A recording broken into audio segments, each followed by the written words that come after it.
Hello dear students, welcome to mathematry by Vivek B Mishra. बच्चों, कैसे हैं आप सब? स्टूडेंट्स, अभी आप देख रहे हैं कि टेंथ का तो रिजल्ट ऐसा हो गया कि हमारा एग्जाम नहीं कंडक्ट होगा। उसके बाद अलग अलग ऑप्शंस आ रहे हैं, जैसे सीईटी आप दे सकते हो। उस पर भी मैंने एक वीडियो बना के डाला हुआ है कि अगर आपने मान लीजिए सीईटी नहीं दिया तो आपके पास क्या ऑप्शंस हैं, है ना? तो इन सब चीज़ों में एक जो सबसे बड़ा भी हमारे दिमाग में बच्चों के कंफ्यूजन चल रहा है कि टेंथ के बाद क्या फील्ड्स अवेलेबल हैं और किस फील्ड में जाया जाए, कैसे उस चीज़ को डिसाइड करें। ये एक बहुत बड़ा कंफ्यूजन आप लोग के दिमाग में चल रहा है। तो इस पे मैं एक बहुत ही इंपॉर्टेंट वीडियो लेके आया हूं, जिसमें मैं आपको बताने वाला हूं कि टेंथ के बाद कौन कौन सी फील्ड आप चूज कर सकते हैं, यानी कि ट्वेल्थ, और ट्वेल्थ में भी कौन सी स्ट्रीम में आप जा सकते हैं ट्वेल्थ के लिए, और फिर ट्वेल्थ के बाद भी क्या क्या ऑप्शंस हैं वो भी मैं बताऊंगा। देखो, ऐसा भी होता है बच्चों कि आप ट्वेल्थ के मिड तक पहुंच चुके होते हैं और आपको नहीं पता होता कि कौन कौन से एंट्रेंस एग्जाम्स आप दे सकते हो, जिसके थ्रू बहुत इजीली आपको कोई अच्छे कॉलेज में एडमिशन मिल जाता है। आप समझ रहे हैं? तो उन सब चीजों को समझाने के लिए मैं यहाँ पे एक वीडियो लेके आया हूं। आइए इस वीडियो को मैं स्टार्ट करूंगा और आप इसको पूरा देखिए और आपको पूरा नॉलेज मिल जाएगा कि कौन कौन से एंट्रेंस एग्जाम्स अवेलेबल हैं, कौन कौन सा करियर आप डिसाइड कर सकते हैं after tenth and after twelfth. चलिए स्टार्ट करेंगे। बच्चों, इससे पहले कि मैं इस सेशन को स्टार्ट करूं, अगर आप मैथमेट्री चैनल पे न्यू हैं तो आप इसको सब्सक्राइब कर लीजिए और इसको अपने फ्रेंड्स के साथ भी शेयर करिएगा। तो बच्चों, ऑप्शंस आफ्टर 10th स्टैंडर्ड में बात करेंगे। आप देख सकते हैं हमारे पास साइंस, कॉमर्स, आर्ट्स, डिप्लोमा और अदर वोकेशनल कोर्सेज अवेलेबल हैं। ये सारे ऑप्शंस हमारे 10th स्टैंडर्ड के बाद ओपन हो जाते हैं। अब कुछ बच्चे ऐसे होते हैं जो कि डिसाइड करते हैं कि हमें टेंथ में इतना परसेंट आएगा तो हम साइंस ले लेंगे, इतना परसेंट आया तो कॉमर्स ले लेंगे। मतलब आप परसेंट बेसिस पे इस चीज को डिसाइड करते हैं, जो कि एक पैरामीटर तो ऑब्वियसली है कि किस हिसाब से आपका परसेंटेज आ रहा है उस हिसाब से करियर डिसाइड करना, ये कोई गलत बात नहीं है। पर सिर्फ उसी चीज को प्रायोरिटी देना भी पूरी तरह से सही नहीं है। आपको यहां पे सोचना होगा कि आपका इंटरेस्ट किस फील्ड में है। अब तक इंटरेस्ट, अब रही बात कि कुछ बच्चों को तो ये भी नहीं पता होता कि इंटरेस्ट ही किस फील्ड में, बराबर। तो आपको ना, अभी देखिए, अभी यही टाइम है जब आपका बोर्ड का एग्जाम्स कैंसिल हो गए हैं और आप सीईटी के लिए प्रिपेयर करते होंगे, तो ये आपके पास फ्री टाइम है जब आप डिफरेंट फील्ड्स को एक्सप्लोर कर सकते हैं। आप गूगल सर्च कर सकते हैं कि साइंस में और कॉमर्स में, आर्ट्स में आगे चल के क्या स्कोप है और फिलहाल उसके पास्ट ट्रेंड क्या रहे हैं, या अगर कोई बच्चा कॉमर्स के थ्रू अगर आगे पढ़ना चाहे तो उसको किस तरह के कोर्सेज होते हैं, किस तरह का जॉब मिलता है। तो ये चीजें आप भी सर्च कर सकते हैं, ठीक है? क्योंकि आपका फ्रेंड साइंस ले रहा है तो आप भी साइंस लें, ये बिल्कुल गलत बात है। नेक्स्ट हम लोग बात करेंगे कि क्या पॉइंट्स हमें दिमाग में रखना है वाइल डिसाइडिंग कि हमें किस स्ट्रीम को चूज करना है। Follow your heart and do not join the rat race. जैसा कि मैंने आपको कहा कि आपका फ्रेंड भी अगर जा रहा है कॉमर्स में जा रहा है तो आप भी कॉमर्स चले जाओ, वो साइंस ले रहा है तो आप भी साइंस ले लो, ऐसा नहीं। आप अपने इंटरेस्ट को एक्सप्लोर करिए कि आपका इंटरेस्ट किधर है, आप किधर ज्यादा डेवलप कर पा रहे हैं। आप डिफरेंट आर्टिकल्स पढ़िए, आप न्यूज पे ध्यान दीजिए, आप गूगल सर्च करिए, साइंस के बारे में पता करिए, आर्ट्स के बारे में पता करिए, वोकेशनल कोर्सेज के बारे में पता करिए और उसके बेसिस पे आप डिसीजन लीजिए। देखिए, फ्रेंड्स तो आपके हर जगह बन जाएंगे, राइट? और जो अगर आपके ट्रू फ्रेंड्स हैं तो वो तो हमेशा ही रहेंगे। Choose your area of interest depending on your strength and traits. तो आपका स्ट्रेंथ किस चीज पे है उससे आप डिसाइड करिए कि आपको, आप सपोज आप मान लीजिए आप मैथ्स में बहुत अच्छे हैं तो आप जेई के लिए सोच सकते हैं, आप सीए के लिए सोच सकते हैं। अगर आप साइंसेज में बहुत अच्छे हैं, आप बायोलॉजी में बहुत इंटरेस्ट रखते हैं तो आप जो है नीट के लिए सोच सकते हैं, बराबर। आप बायोटेक्नोलॉजी, बायोमेडिकल, ये सारे फील्ड के बारे में, फार्मेसी के बारे में आप सोच सकते हैं। तो ये आपके अब तक के ट्रेंड पे भी आप एनालाइज करिएगा। अब तक आपका इंटरेस्ट कौन सी क्लास में रहा है, 10th स्टैंडर्ड तक आपका कौन से सब्जेक्ट में इंटरेस्ट रहा है, राइट? उसके बेसिस पे आपको ये चीज डिसाइड करनी होगी।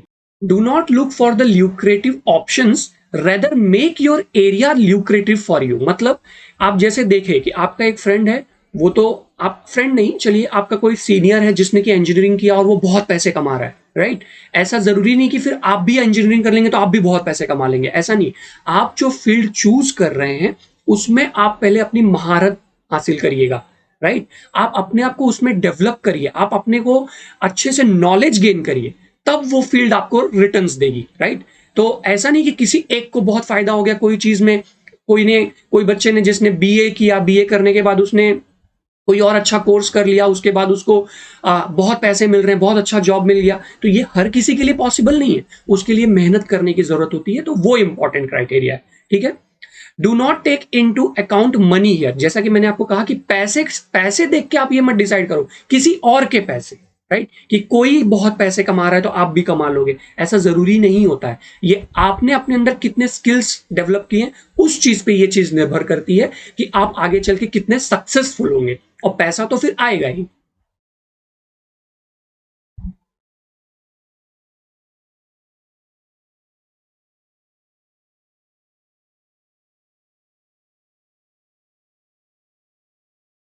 तो बच्चों, आप ओवरऑल मैं ये कहूंगा कि 10th स्टैंडर्ड के बाद आप अपने इंटरेस्ट को एक्सप्लोर करिए।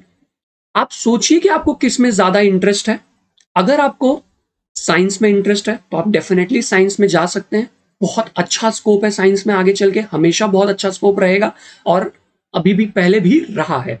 अगर आपको लगता है कि नहीं, मेरे को साइंस में ज्यादा इंटरेस्ट नहीं है, मुझे मुझे वो बहुत टफ पड़ जाएगा, या अब तक मुझे बहुत टफ पड़ा है, या मैं नहीं कर पाऊंगा, अगर ऐसा आपको फील है तो आप थोड़ा सा और इस पर रिसर्च करिए, और उस रिसर्च के बाद आप डिसाइड करिए कि आपको ठीक है साइंस नहीं लेना है, और आप कॉमर्स के बारे में सोच सकते हैं।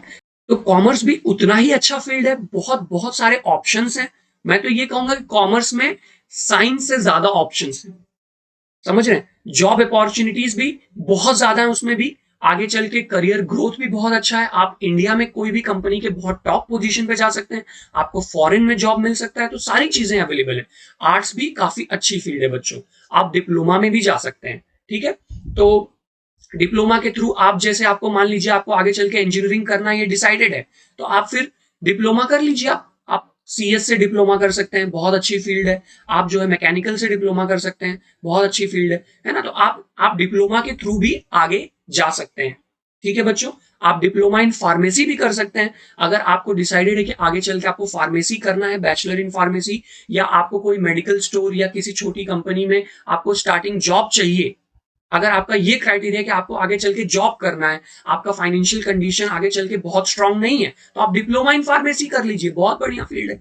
आपको आराम से किसी ना किसी मेडिकल स्टोर पे जॉब मिल जाएगा, ठीक है? आप वहां पे मेहनत करिए, आप आगे चल के फिर कोई कंपनी भी ज्वाइन कर सकते हैं वहां से नॉलेज लेकर के, है ना? तो आप वहां पे ग्रोथ पा सकते हैं, हो सकता है आगे चल के आप अच्छे पैसे कमा के आप बैचलर इन फार्मेसी भी कर ले। तो you never know the future, right? तो आप सोच समझ के डिसीजन लीजिएगा, किसी का देख के डिसीजन नहीं लेना। आपको आपको सोचना है, आपके पेरेंट्स से बात करनी है, और फिर आपको डिसाइड करना है कि 10th के बाद हमें क्या करना है। हमारे पास साइंस, कॉमर्स, आर्ट्स, डिप्लोमा, ये 4 स्ट्रीम्स अवेलेबल है। अब तक का आपका ट्रेंड क्या रहा है, आगे आप क्या करने वाले हैं, आगे आप किस तरह से, आपका सिचुएशन सिनेरियो आपके फैमिली का है, उसके बेसिस पे आप इस चीज को डिसाइड कर सकते हैं, और मार्केट ट्रेंड क्या है इसके बेसिस पे आप डिसाइड कर सकते हैं। हालांकि अभी आप गूगल सर्च करेंगे तो आप लोग इतने स्मार्ट है कि आप लोग चीजों को, देखो बच्चों, समझ सकते हैं, राइट? और भी बहुत सारे यूट्यूब पे और गूगल पे इंफॉर्मेशन अवेलेबल है, वहां से भी आप नॉलेज गेन कर सकते हैं। अब बच्चों, हम लोग बात करेंगे options after 12th standard in science stream. इसके बाद मैं कॉमर्स पे भी बात करूंगा, ठीक है? चलिए आइए देखते हैं, समझते हैं। चलिए बच्चों, अब हम लोग बात करेंगे कि 10th में, अगर आपने 10th के बाद अगर आपने साइंस ले लिया है, ठीक है, अगर आपने साइंस ले लिया है तो आपके पास क्या ऑप्शंस अवेलेबल, ठीक है? तो आपके पास पीसीबी और पीसीएम, ऐसे 2 ऑप्शंस अवेलेबल हैं। आप पीसीएमबी भी कर सकते हैं, ठीक है? तो पीसीएमबी भी आपके पास पूरी तरह से अवेलेबल है, आप उसमें भी जा सकते हैं। तो पीसीबी की अगर मैं बात करूं, कोई बच्चा अगर पीसीबी सब्जेक्ट लेता है, यानी कि फिजिक्स, केमिस्ट्री, बायोलॉजी लेता है, तो वो medical, dental, paramedical, pharmacy, biotech और बीएससी कर सकता है आफ्टर 12th, ठीक है? तो इन इसमें से ये जो मेडिकल है, फार्मेसी है, इस सब का एंट्रेंस होता है। बायोटेक्नोलॉजी ये इंजीनियरिंग है, बायोटेक्नोलॉजी इंजीनियरिंग, और बायोटेक्नोलॉजी आप बीएससी के थ्रू भी कर सकते हैं। तो जो इंजीनियरिंग वाली बायोटेक्नोलॉजी होती है जो कि 4 साल की होती है, उसके लिए आपको एंट्रेंस देना पड़ता है। कौन सा एंट्रेंस? यही एमएचटी सीईटी और जेई मेंस का एंट्रेंस देंगे आप, तो आपको उसमें एडमिशन मिल जाएगा। ठीक है, या तो आप एजुकेशन अब्रॉड के लिए भी जा सकते हैं। अगर आप पीसीएम लेते हैं तो आप क्या कर सकते हैं? आप इंजीनियरिंग कर सकते हैं, आप आर्किटेक्चर कर सकते हैं, आप बीएससी कर सकते हैं। ठीक है, अगर आप पीसीएम भी लेते हैं तो आप दोनों भी कोर्सेज के लिए अवेलेबल हो जाते हैं, यानी कि आप आगे चल के मेडिकल फील्ड में भी जा सकते हैं, आप जो है इंजीनियरिंग फील्ड में भी जा सकते हैं, आप फार्मेसी में भी जा सकते हैं, आप आर्किटेक्चर में भी जा सकते हैं, और आगे आप बीएससी भी कर सकते हैं। ठीक है, अब मैं आपको मेडिकल कोर्सेज के बारे में बताऊंगा जो कि अवेलेबल हैं, जैसे कि MBBS, BDS, BAMS, BPT, BHMS. Okay, ये जो कोर्सेज हैं इसमें आपको नीट के थ्रू एडमिशन मिलता है। आप नीट में जैसे मार्क्स लाएंगे उसके बेसिस पे, जैसे एमबीबीएस का कट ऑफ सबसे हाई रहेगा, फिर बीडीएस का आएगा, फिर उसके बाद बाकी कोर्सेज का भी आ जाता है। बीएएमएस मतलब आयुर्वेदिक मेडिसिन होता है, बीपीटी मतलब फिजियोथेरेपी होता है, और बीएचएमएस मतलब होम्योपैथिक होता है। ऐसे ही बीयूएमएस होता है जो कि यूनानी मेडिसिन पे होता है। ठीक है, तो ये सारे डिफरेंट टाइप ऑफ कोर्सेज होते हैं, और अदर पैरामेडिकल कोर्सेज भी होते हैं बच्चों। इनका ड्यूरेशन क्या होता है? 4 से लेके 5.5 ईयर, जिसमें 1 ईयर का आपको हॉस्पिटल में इंटर्नशिप भी करना होता है। ठीक है, अब इसके लिए क्या चीज जरूरी है? देखिए, मेडिकल कोर्स एक टफ कोर्स है, इम्पॉसिबल तो बिल्कुल नहीं है, बहुत सारे बच्चे करते हैं, है ना, लेकिन एक ऐसा कोर्स है जिसमें आपको फोकस होना बहुत जरूरी है। आपको पढ़ाई आपके लिए सबसे पहली प्रायोरिटी होनी चाहिए। बहुत सारी मोटी मोटी किताबें होती हैं, अच्छा खासा नॉलेज गेन करना पड़ता है, प्रैक्टिकली उसको अप्लाई भी करना रहता है, और यहाँ पे आप मशीनों पे एक्सपेरिमेंट नहीं करेंगे, आप इंसान को ट्रीट करेंगे, राइट? तो वहां पे आपको डेफिनेटली अच्छा खासा नॉलेज लेना पड़ेगा। Consistent hard work and patience is important.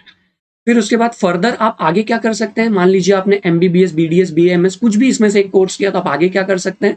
आप एमडी, एमएस कर सकते हैं, इंडिया या कोई भी फॉरेन कंट्री से कर सकते हैं। आप, अगर आपको ये सब नहीं करना है तो आप प्राइवेट प्रैक्टिस भी कर सकते हैं, आपको डिफरेंट हॉस्पिटल्स में जॉब मिल जाएगा।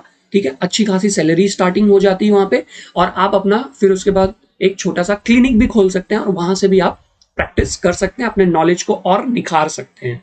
ठीक है, working in private hospitals, obviously ये बहुत अच्छी अपॉर्चुनिटी आपको मिलती है after your MBBS, BDS, BAMS. अब बच्चों, मेडिकल में आपको एडमिशन के लिए कौन कौन से एंट्रेंसेस देने होते हैं? जैसे अगर आपको नेशनल नेशनल लेवल पे कौन कौन से एंट्रेंस होते हैं? नीट होता है, एम्स होता है, और जिपमर करके होता है। ठीक है, स्टेट वाइज तो एक्चुअली ना बच्चों, हर एक स्टेट आपका मेडिकल का एंट्रेंस लेता है, ऑलमोस्ट एवरी स्टेट, है ना, हर एक स्टेट आपका एंट्रेंस लेता है। यहाँ पे मैंने महाराष्ट्र, गुजरात, कर्नाटका ऐसे बताया, आंध्र प्रदेश का भी टेस्ट होता है, केरला का भी अपना टेस्ट होता है, यूपी का होता है, फिर उसके बाद आपका मध्य प्रदेश का होता है, तमिलनाडु का होता है। तो every state has their own state level medical entrance exam, but national level पे नीट लोग ज्यादा प्रिपेयर करते हैं, एम्स ज्यादा प्रिपेयर करते हैं, जिपमर भी प्रिपेयर करते हैं, और ये जो स्टेट लेवल एंट्रेंस एग्जाम्स होते हैं उनका सिलेबस नीट के ही पैरेलल चलता रहता है, खाली थोड़ा बहुत परसेंटेज का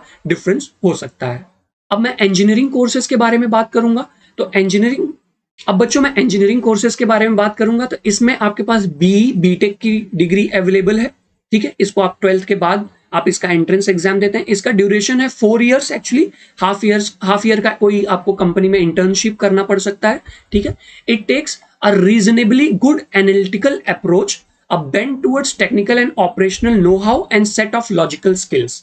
अब इसका मतलब क्या है कि आपके अंदर टेक्नोलॉजी के प्रति थोड़ी सी पहले से लगाव होनी चाहिए, थोड़ी सी उसके प्रति चाहत होनी चाहिए। ठीक है, आपको ऐसा है कि आपको थोड़ा बहुत अच्छा कंप्यूटर का नॉलेज होना चाहिए, आपको आपका इंटरेस्ट एक होना चाहिए टेक्नोलॉजी को समझने के पीछे। जैसे कोई साइंटिफिक डिस्कवरी होती है, तो कोई जैसे अभी इलेक्ट्रिक कार्स अभी इस समय आ रही हैं, तो उसके पीछे क्या टेक्नोलॉजी इन्वॉल्व है, कभी आप उस पर सोचिए, कभी आप ये आर्टिफिशियल इंटेलिजेंस के बारे में सोचिए, कभी आप स्पेस के बारे में अगर आपको इंटरेस्ट आता है, तो ये फील्ड आपके लिए इंजीनियरिंग बहुत ही सुटेबल फील्ड है। आगे चल के तो इसमें स्कोप तो बहुत ज्यादा है। आप इंजीनियरिंग करने के बाद आप क्या कर सकते हैं, आप एमई कर सकते हैं, एमटेक कर सकते हैं। अब देखिए बच्चों, इसमें बी और बीटेक में फर्क क्या है। जैसे बीटेक की डिग्री आपको आईआईटीज से मिलती है, ठीक है, आईआईटीज और कुछ प्राइवेट कॉलेजेस भी आपको बीटेक की डिग्री देते हैं, और बीई की डिग्री आपको, जैसे अभी मुंबई यूनिवर्सिटी आपको बीई की डिग्री देता है, पुणे यूनिवर्सिटी बीई की डिग्री देता है। तो दोनों में कुछ खास फर्क नहीं है, इट्स सेम। ओके, दोनों का सेम ही कंसिडर किया जाता है, दोनों में कोई ज्यादा खास फर्क नहीं है। बस बीटेक है तो वो आईआईटी से, तो ऑब्वियसली उसकी आईआईटी की वैल्यू ज्यादा है, तो उस वजह से आप उसको बेटर समझ सकते हैं। फ्यूचर में आप क्या कर सकते हैं, आप एमई कर सकते हैं, एमटेक कर सकते हैं, आप बी करने के बाद एमबीए भी कर सकते हैं। आपको इसके बाद भी बहुत अच्छे अच्छे जॉब्स मिलते हैं कंपनीज में, हायर डिजिग्नेशंस पे आपका अपॉइंटमेंट हो जाता है। आप एमसीए भी कर सकते हैं, मास्टर ऑफ कंप्यूटर एप्लीकेशन होता है वो। ओके, आप ये सब ना करके आप कोई कंपनी भी ज्वाइन कर सकते हैं, और आपको अगर आपको इन हाउस प्लेसमेंट मिल गया, आपने कोई अच्छा कॉलेज, मान लीजिए आपने जेई मेंस में या एमएसटीसीटी में अच्छे नंबर लाए, आपको अच्छा कॉलेज मिला महाराष्ट्र लेवल पे या आपके स्टेट लेवल पे, जो भी आप स्टेट से बिलोंग करते हैं, तो आपको वहां से इन हाउस प्लेसमेंट भी मिल जाएगा अच्छे कॉलेज में। तब तो फिर सॉर्टेड है, फिर तो आपको कोई बड़ी कंपनी में जॉब मिल गया, फिर वहां पे 1-2 साल जॉब करिए, अपने आप को थोड़ा सा ट्रेन करिए, फिर उसके बाद नई नई कंपनीज ज्वाइन करके ऑब्वियसली आप अपने ग्रोथ पा सकते हैं, and money will definitely follow you. Engineering entrances की बात करूं अगर मैं, तो आप आईआईटी जेई एडवांस का प्रिपरेशन कर सकते हैं, आप आईआईटी जेई मेंस का प्रिपरेशन कर सकते हैं, आप एमएसटी सीईटी का प्रिपरेशन कर सकते हैं। फिर उसके बाद डिफरेंट स्टेट्स आपका एंट्रेंस एग्जाम्स लेते हैं, जैसे के सीईटी है, बीएचयू है, गुजरात सीईटी है ना। तो ऐसे डिफरेंट बहुत सारे, जैसे मैंने आपको बताया ना, हर एक स्टेट अपना इंजीनियरिंग एंट्रेंस एग्जाम्स भी लेता है, उसके लिए भी आप प्रिपेयर कर सकते हैं। अब इस सब एंट्रेंस एग्जाम्स के लिए बच्चों आपको जो जो भी आप बोर्ड प्रिपेयर कर रहे हैं, जैसे अगर आप मान लीजिए आप महाराष्ट्र बोर्ड प्रिपेयर करें, तो महाराष्ट्र बोर्ड का आपको अच्छा नॉलेज होना चाहिए, तब आप MST CET entrance exam clear कर सकते हैं। अगर आपको जेई मेंस के लिए पढ़ना है, तो आपको महाराष्ट्र बोर्ड का डिटेल नॉलेज होना चाहिए। ऐसा जरूरी नहीं कि आप सीबीएसई बोर्ड के स्टूडेंट रहे तो ही आईआईटी जेई मेंस क्लियर कर सकते हैं एडवांस, ऐसी बात जरूरी नहीं है, पर आपको आपके बोर्ड का नॉलेज होना चाहिए, बेसिक्स बहुत अच्छे से क्लियर होने चाहिए, तब आप आगे की चीजें पढ़ सकते हैं। क्योंकि इसमें ऑब्वियसली अगर मैं फिजिक्स की बात करूं तो थोड़ा सा हायर कॉन्सेप्ट्स रहते हैं, थोड़ा एडिशनल कॉन्सेप्ट्स रहते हैं, राइट। तो एडिशनल कॉन्सेप्ट्स आपको जब आप उसके लेक्चर्स अटेंड करेंगे तो आपको प्रोवाइड किया जाएगा, लेकिन उस एडिशनल कॉन्सेप्ट को समझने के लिए जो बैकएंड में जो नॉलेज चाहिए वो आपको बोर्ड्स ही प्रोवाइड करता है। तो आप बोर्ड्स को इग्नोर नहीं कर सकते अगर आप कोई एंट्रेंस एग्जाम का प्रिपरेशन कर रहे हैं, वो भी इक्वली इंपॉर्टेंट है। इनफैक्ट क्राइटेरिया भी सेट है कि आपको, अगर आप ओपन कैटेगरी से बिलोंग करते हैं तो 50%, 45% आपका कट ऑफ रहता है कि इतने के नीचे अगर आपका परसेंटेज है तो आपको इंजीनियरिंग एंट्रेंस एग्जाम देने के बाद भी देने ही नहीं मिलेगा, आप उसमें एलिजिबल ही नहीं रहेंगे, ठीक है। तो आपको वो भी चीज ध्यान में रखनी है। अगर हम लोग फार्मेसी कोर्सेज की बात करें बच्चों, तो ये one of the most best field है, ये भी बहुत अच्छी फील्ड है। आपको पता होगा कि इंडिया जो है मेडिसिन के फील्ड में one of the leading producer of medicine है, जिससे इंडिया मतलब एक्सपोर्ट करती है medicine to countries like US, UK. तो और अपने साउथ ईस्ट एशिया में तो बहुत सारी कंट्रीज को तो हम लोग एक्सपोर्ट करते हैं मेडिकल मेडिसिन। तो हम लोग मेडिसिन के क्षेत्र में बहुत ही अग्रणी देश हैं, और काफी हमारा इसमें नाम है, बहुत अच्छी अच्छी कंपनीज हमारे पास, सन फार्मा हो गई, ये सब इंडिया की कंपनीज हैं। ऐसे बहुत सारी कंपनीज हैं, है ना, छोटी भी कंपनीज हैं, बहुत बड़ी बड़ी कंपनीज हैं, ठीक है। तो फार्मेसी अपने आप में एक बहुत अच्छी फील्ड है। आप इसमें बी फार्मा कर सकते हैं, 10th के बाद आप इसमें डी फार्मा भी कर सकते हैं, लेकिन डी फार्मा जो है थोड़ा सा लोअर लेवल माना जाएगा, वो 3 इयर्स का कोर्स होता है, ठीक है, 3 इयर्स का कोर्स होता है। और बी फार्मा जो है वो 4 इयर्स का कोर्स होता है। इसका ड्यूरेशन बच्चों क्या होता है, जो बी फार्मा का ड्यूरेशन है वो होता है 4 या हाफ 4 ईयर, 4.5 ईयर्स भी हो सकता है अगर आपको इंटर्नशिप करना पड़ा तो, ठीक है। इसमें क्या रिक्वायरमेंट है, मेडिसिन के फील्ड में आपका इंटरेस्ट होना चाहिए, रिसर्च के प्रति आपका रुझान होना चाहिए, केमिस्ट्री और बायोलॉजी में आपका नॉलेज होना चाहिए, इंटरेस्ट होना चाहिए, ठीक है।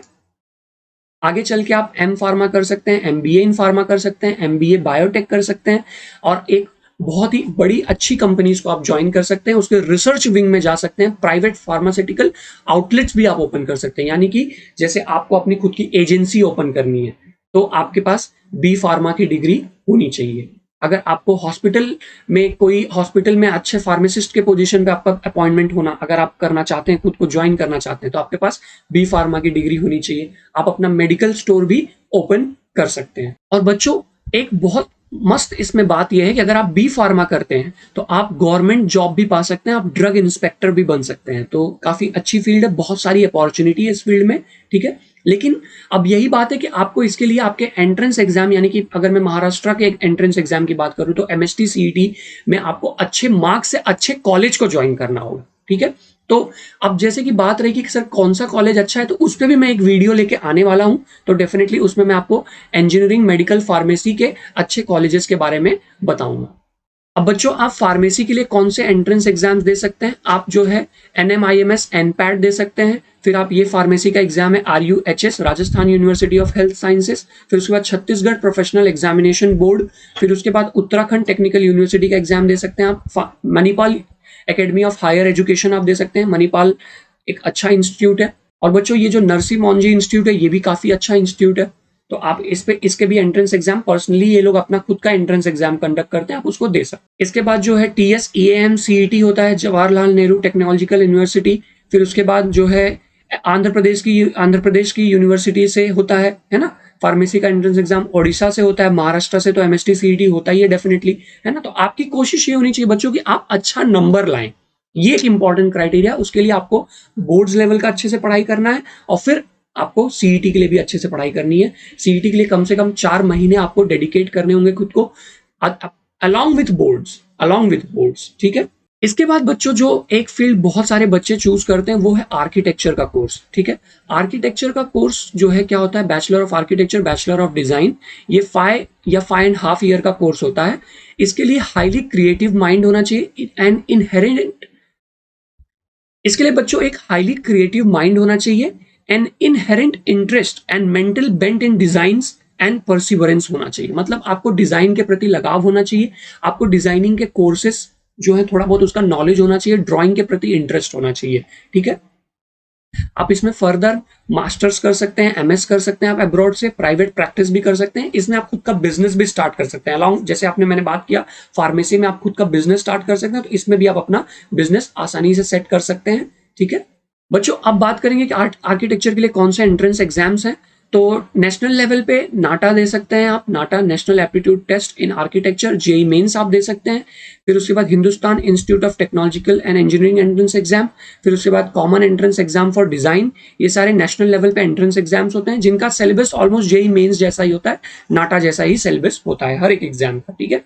तो आप इसके लिए प्रिपेयर कर सकते हैं। फिर यहाँ पे स्टेट लेवल एंट्रेंस एग्जाम्स दिए हुए हैं, जैसे कि गैट दिया हुआ है, एएमयू दिया हुआ है, फिर उसके बाद अब्दुल रहमान यूनिवर्सिटी, फिर उसके बाद जेई एडवांस आप दे सकते हैं, एएटी, फिर उसके बाद आप Kalinga institute of industrial technology entrance exams भी आप दे सकते हैं, ठीक है। अब ये तो बात रही बच्चों प्रोफेशनल कोर्सेज, जैसे कि मैंने आपको मेडिकल के बारे में बताया, फार्मेसी के बारे में बताया, इंजीनियरिंग के बारे में बताया, आर्किटेक्चर के बारे में बताया। ऐसा भी हो सकता है कि आपका इन सभी में इंटरेस्ट नहीं हो, आपको एक रेगुलर बीएससी कोर्स करना हो, आपको ग्रेजुएशन करना हो, मे बी आपने कुछ और प्लान करके रखा हुआ है, आपको टीचर बनना है, मे बी आपको आगे चल के सिविल सर्विसेज का प्रिपरेशन करना है, मे बी आपको एसएससी यानी कि स्टाफ सिलेक्शन कमीशन के लिए प्रिपरेशन करना है, राइट। मतलब आपको गवर्नमेंट जॉब के लिए, रेलवेज के लिए प्रिपरेशन करना है, तो आप ग्रेजुएशन भी कर सकते हैं, आप बीएससी कर सकते हैं। कैसे, उसमें क्या क्या अपॉर्चुनिटीज, क्या क्या स्पेशलाइजेशंस हैं, आइए इस पर भी हम लोग बात करेंगे। आप बीएससी कर सकते हैं, बैचलर ऑफ साइंस कर सकते हैं, chemistry, physics, mathematics, biotech, biology, microbiology, IT, electrical and electronics, computer science, industrial chemistry etcetera. बहुत सारी बीएससी में फील्ड्स हैं बच्चों। आप बीएससी में आप जो है आप आईआईटी के थ्रू भी बीएससी कर सकते हैं। अगर आपने आईआईटी में का एडवांस का प्रिपरेशन अच्छे से किया तो आप बीएससी आईआईटी में भी जा सकते हैं, ठीक है। बीएससी में एडमिशन के लिए बच्चों अपना एक आईआईटी स्पेशल एग्जाम कंडक्ट करता है, उसके लिए प्रिपेयर कर सकते हैं। इसका ड्यूरेशन क्या होता है, 3 इयर्स होता है। इसमें इंटरेस्ट आपका स्पेसिफिक फील्ड में होना चाहिए, स्ट्रॉन्ग इंसाइट होना चाहिए into specialised field of science. इसमें कुछ फील्ड बहुत अच्छे हैं बच्चों, जैसे कि ये आईटी फील्ड बहुत अच्छी है, इलेक्ट्रॉनिक्स एंड इलेक्ट्रिकल अच्छी फील्ड है, और ये कंप्यूटर साइंस जो फील्ड है ये भी बहुत अच्छी है। फिजिक्स, केमिस्ट्री, ये सब जो फील्ड है, अगर आपको टीचर बनना है, आपको रिसर्च करना है, तो उसके लिए अच्छा है। आगे चल के आप एमएससी कर सकते हैं, एमबीए, एमसीए करके बहुत अच्छी कंपनीज में जॉब भी पा सकते हैं। इसके बाद बच्चों हम लोग बात करेंगे एजुकेशन अब्रोड एंड एंट्रेंसेस के बारे में बात करेंगे। एजुकेशन अब्रोड एंड एंट्रेंसेस के बारे में बात करेंगे हम लोग। एजुकेशन अब्रॉड एंड एंट्रेंसेस के बारे में बात करेंगे बच्चों। इसके लिए आपके पास सैट नाम का एग्जाम होता है, ठीक है। सैट आप दे सकते हैं, और आप जो है आप 12th के बाद आप फॉरेन यूनिवर्सिटीज में एडमिशन उसके बेसिस पे आपको मिल जाएगा। इसमें आपका साइंस का सिलेबस होता है, फिजिक्स, केमिस्ट्री, मैथ्स, और उसके बाद आपका इंग्लिश होता है, ठीक है। तो सेट एक काफ़ी अच्छा एग्ज़ाम है और इसका सिलेबस भी बहुत टफ नहीं होता है। आप बुक खरीदिए, प्रैक्टिस करिए, आप यूट्यूब से हेल्प ले सकते हैं, गूगल से हेल्प ले सकते हैं और आपका ये एग्ज़ाम में आप अच्छे स्कोर कर सकते हैं, ठीक है। और आप कोई लास्ट में एक टेस्ट सीरीज ज्वाइन कर लीजिए। फिर उसके बाद टॉफल होता है, test of English as a foreign language. ये भी एक एग्जाम होता है जो कि आपको फॉरेन यूनिवर्सिटीज में एडमिशन दिलाने के लिए इंपॉर्टेंट है। आइल्स करके एग्जाम होता है, international English language testing system. इसके थ्रू तो आपको फॉरेन में जॉब भी मिलता है ना। अगर आपको फॉरेन में जॉब चाहिए तो आपको आइल्स का एंट्रेंस एग्जाम कई बार देने बोला जाता है। इसके बाद बात करेंगे बच्चों ऑप्शंस आफ्टर 12th कॉमर्स। अगर मान लीजिए आपने 10th के बाद डिसाइड किया कि आपने अब कॉमर्स लेना है, तो आप 12th तक तो आप कॉमर्स पढ़ेंगे ही, जो भी आपका सब्जेक्ट रहेगा। पर 12th तक ही तो पढ़ाई नहीं है ना, उसके बाद भी तो पढ़ाई है। तो अब आप क्या करेंगे, ठीक है। तो आप बीकॉम कर सकते हैं, आप बीबीए कर सकते हैं, बीसीए कर सकते हैं, होटल मैनेजमेंट, एलएलबी। ये सारे डिफरेंट डिफरेंट कोर्सेज होते हैं बच्चों, आप ये कर सकते हैं। बीकॉम मतलब bachelor of commerce, bachelor of business administration, bachelor of computer application, hotel management, LLB. आप बीएससी आईटी भी कर सकते हैं बच्चों, बीएससी आईटी कर सकते हैं। फिर आप उसके बाद आप मास्टर्स भी कर सकते हैं, जैसे एमकॉम कर सकते हैं, फिर एमबीए कर सकते हैं, एमसीए कर सकते हैं, है ना। होटल मैनेजमेंट काफ़ी अच्छा फील्ड है आपको। अभी फिलहाल तो इसमें थोड़ा सा अभी फिलहाल थोड़ा सा डाउनफॉल चल रहा है, पर अदरवाइज ये बहुत ही इंटरेस्टिंग फील्ड है और इसका फॉरेन में भी काफ़ी डिमांड है और इंडिया के भी टॉप होटल्स में आपको जॉब मिल जाएगा। फिर एलएलबी आप लॉ कर सकते हैं, ठीक है। एजुकेशन अब्रॉड के भी आपके पास चांसेस हैं। आप बाहर से कोई स्पेसिफिक फील्ड में आप ग्रेजुएशन करके अच्छे खासे जॉब्स वहीं पे आप कर सकते हैं। तो बच्चों मैंने आपको इस वीडियो सेशन में आपको ये बताया है कि आपको 10th के बाद कैसे अपना करियर डिसाइड करना है, राइट। आपको ये सोचना है कि आपका इंटरेस्ट किस फील्ड में है, आपको फिर जो भी फील्ड में इंटरेस्ट है उसका फ्यूचर ट्रेंड क्या है और उसका पास्ट में उसका कैसा परफॉर्मेंस रहा है, ठीक है। तो एक बार आप इसके थ्रू साइंस, कॉमर्स, आर्ट्स या डिप्लोमा डिसाइड कर सकते हैं। और आपको मैंने उसके बाद जो है ट्वेल्थ के अलॉन्ग विथ आपको कौन कौन से एंट्रेंस एग्जाम्स की प्रिपरेशन करनी है उसके बारे में मैंने आपको सारा इंफॉर्मेशन दे दिया है।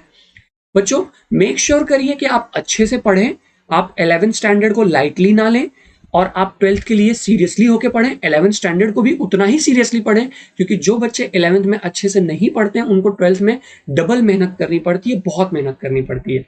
तो उतना टाइम नहीं होता है आपको, बार बार आपको कॉलेज एग्जाम्स लेता है, आपको practical exam, submissions, assignments, journals, बहुत कुछ लिखने होते हैं। तो ऐसे में आप सिस्टमैटिकली अपने आप को मैनेज करिए अपना टाइम, और जो है 11th भी अच्छे से पढ़िए, 12th भी अच्छे से पढ़िए, और फिर आप along with 11th and 12th आप अपना एंट्रेंस एग्जाम का भी प्रिपरेशन करते रहिए। आप एटलीस्ट 11th में आप अगर सीईटी लेवल का प्रिपरेशन कर रहे हैं तो आप कुछ सेलेक्टेड चैप्टर्स को अच्छे से पढ़िएगा, जो कि आगे चल के सीईटी में इंपॉर्टेंट होते हैं। आप उसको गूगल सर्च करके पता कर सकते हैं कि कौन से 11th के चैप्टर्स सीईटी में आएंगे, उन चैप्टर्स को आप ज्यादा अच्छे से पढ़िए। और फिर 12th में तो आपको अलॉन्ग विथ बोर्ड्स सीईटी का आप स्टार्टिंग में कुछ 1-2 महीने आप जो है बोर्ड्स पढ़िए, फिर सीईटी का भी धीरे धीरे आप बुक्स परचेज करके स्टार्ट कर सकते हैं प्रिपरेशन। तो बच्चों ऑल द बेस्ट, अपना बेस्ट दीजिए और अपने फ्यूचर को बेस्ट बनाइए और एक सक्सेसफुल लाइफ के लिए आगे बढ़िए। Thank you. बने रहिए मैथमेट्री के साथ, चैनल को सब्सक्राइब करिए, अपने फ्रेंड्स के साथ इसको शेयर करिए।